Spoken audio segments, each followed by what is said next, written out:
Liverpool venceu mais uma, hein? Igual a Ekitike aqui, ó, na comemoração. O Liverpool hoje, por incrível que pareça, teve um jogo que era para ser tranquilo e foi tranquilo. O Liverpool não sofreu para vencer o time da zona de rebaixamento, né? O West Ham, no caso, se eu não me engano, eles estão em 18º, o primeiro ali dentro da zona. Então, assim, era um jogo que o Liverpool tinha a obrigação de vencer, porque um clube que está lutando pelo G5, lutando por uma vaga na Champions League, não pode se dar o luxo de tropeçar contra times do Z3, ainda mais dentro de casa. E olha que o Liverpool cansou de fazer isso essa temporada. Contra o Leeds, contra o Burnley, tudo dentro de Anfield, e a gente mesmo assim não conseguiu vencer. Então hoje, óbvio que tinha aquela pulga atrás da orelha. Será que o Liverpool vai deixar um jogo que é para ser tranquilo, difícil? Porém não, a equipe do Arne Slot conseguiu controlar muito bem o jogo em si, matando já na primeira etapa e conseguiu sair de Anfield com os 3 pontos, coisa essa fundamental, como eu disse, na briga por uma vaga na Champions League, porque título já era, né? Vamos ser realistas aqui, tem que brigar pela vaga na Champions League, que é de extrema importância. O Liverpool que veio a campo um pouco alterado, tendo em vista lesões. O Wirtz, por exemplo, nós não sabemos quando que o craque alemão estará recuperado, então o Arne Slot teve que mexer uma coisa ou outra. Colocou o Joe Gomes na lateral direita, não improvisou o Szoboszlai, graças a Deus. Colocou o Szoboszlai no meio campo e deu no que deu, né? Coloque os jogadores nas posições deles, que vai dar bom. Daí colocou o Salah e o Gakpo nas pontas, Ekitike, o resto, formação normal, o Kerkez na lateral esquerda, o resto, o que a gente já está acostumado.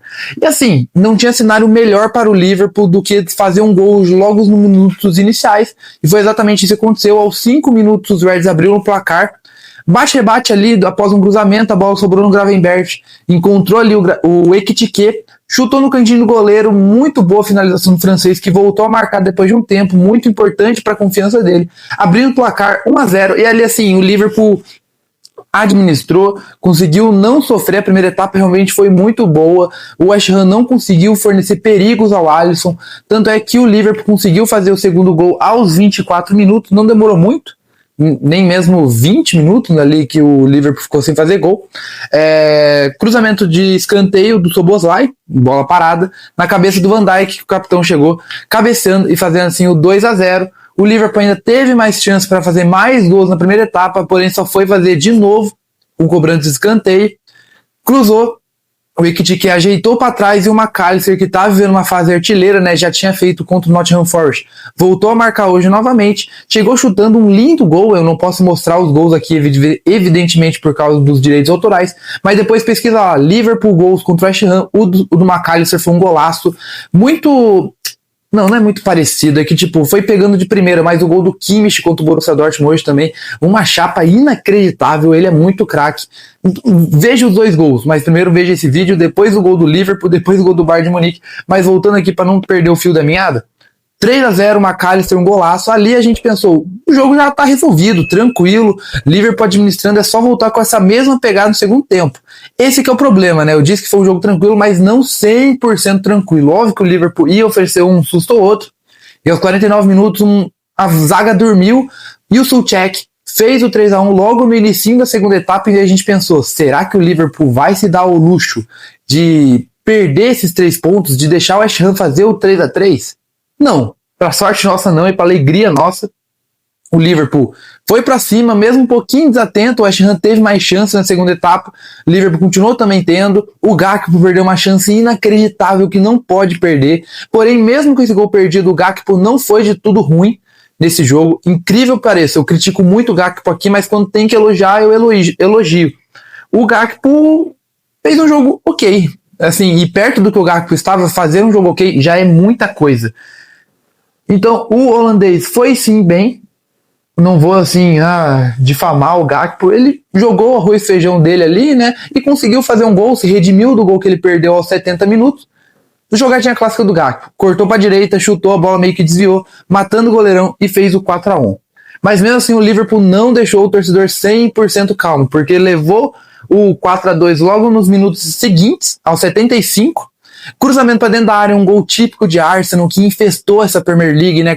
O West Ham colocou todo mundo ali na pequena área, o Alisson não conseguiu sair e o Castellanos fez o 4-2, escanteio esses que só foi escanteio porque o Alisson fez uma defesaça num chute anterior, mas enfim, 4-2.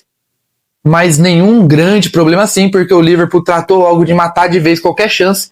Aos 82 minutos, o Frimpong, que está de volta, grande notícia para o Liverpool, enquanto perdeu o Wirtz, o Frimpong recuperado é uma baita notícia, precisamos de um lateral direito de ofício, e o Frimpong vai ajudar muito, tanto ofensivamente como defensivamente, e ofensivamente o Frimpong é muito bom, né?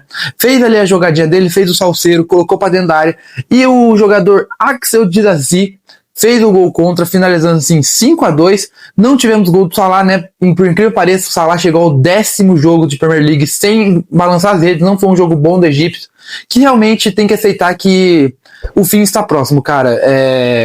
Não queria falar muito isso, mas se chegar alguma proposta da Arábia, principalmente, tem que vender. O Salah realmente é uma temporada de declínio e o próprio egípcio ele não consegue entender isso, né? Tendo em vista o que aconteceu no jogo contra o Nottingham Forest, que ele foi substituindo, dando sorrisinho. Então, assim, mais um jogo do ruim do egípcio que não balançou as redes. E essa marca tão negativa só mostra que realmente ciclos têm que se encerrar. E para manter a imagem do Salah como um rei, eu acho que a melhor coisa a fazer é sim vender o jogador na janela de transferência. Mas enfim, não vamos falar de Salah porque o jogo foi bom, o dia foi bom, maravilhoso, porque assim agora o Liverpool está na 5ª colocação, vou pegar aqui a tabela certinho para não falar asneira. Na 5ª colocação com 48 pontos, mesmo número de pontos do Manchester United que enfrentará o Crystal Palace nessa rodada. Pode ser um jogo meio casca de banana para os Red Devils, mas eu não imagino um tropeço, mas vai que torcemos. Ficando agora também a 3 pontos do Aston Villa, 51 do Villa contra 48 nosso, o Villa que vem derrapando, então assim, eu acho mais factível alcançar o Aston Villa do que o Manchester United, porque o Aston Villa já vem escorregando faz um tempo, perdeu para o Wolverhampton nessa rodada, então assim, e o United só tem a Premier League, é muito difícil eles desconcentrarem, tem muito tempo de treino, muito tempo de descanso, então assim, o United realmente é uma parada mais difícil, mas o Aston Villa eu acho que se bobear vai ficar fora da Champions League. Abrimos uma distância do Chelsea, pelo menos momentânea, né, porque os Blues enfrentarão o Arsenal amanhã num grande jogo da rodada. Um jogo esse que pra mim o empate seria perfeito, porque eu confesso aqui que eu tô torcendo pro Arsenal pipocar. Mas assim, se o Arsenal ganhar, óbvio que antes do Arsenal entregar esse título, eu torço pro Liverpool pra Champions League. Então assim, ou um empate ou uma vitória do Arsenal tem que vir, porque assim, descolar um pouco do Chelsea é fundamental. E tomara que os Blues foquem um pouquinho na Champions League ali pra gente conseguir uma gordura. E assim, a tendência do Liverpool é continuar ganhando. Já é a 4ª vitória consecutiva e, se eu não me engano, cara, eu acho que é... Deixa eu ver aqui. Desde a derrota do Bournemouth, tivemos 1, 2, 3, 4, 5, 6, 7. 7 jogos com 6 vitórias. Só perdemos aquele jogo para o Manchester City. Então, assim, é um Liverpool, óbvio, meio cambaleante, porém um Liverpool em ascensão. Comparado ao que nós já vimos nessa temporada, é um Liverpool muito bom. E os próximos 2 jogos, assim...